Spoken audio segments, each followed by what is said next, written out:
Have you noticed something strange about Notepad on Windows 11?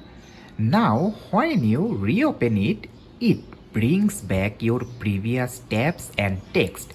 Yup, Microsoft silently changed how Notepad behaves. But don't worry, I will show you exactly how to change it back.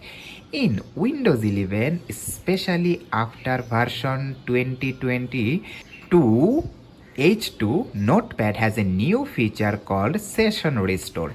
This means Notepad will automatically reopen all the tabs and unsaved files you had open last time you closed it. It's great for productivity, but not everyone wants this. Here's how to turn it off or change the behavior to your liking.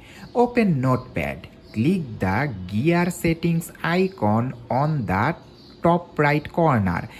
Under the section Opening Notepad, you will see two options: Open a new window, Open previous tabs.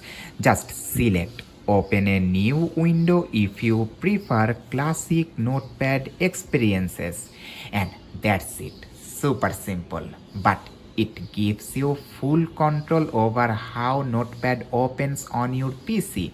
If you found these tips helpful, hit the like button and subscribe for more Windows 11 tips like this. Got questions or want more customization tips? Drop a comment below.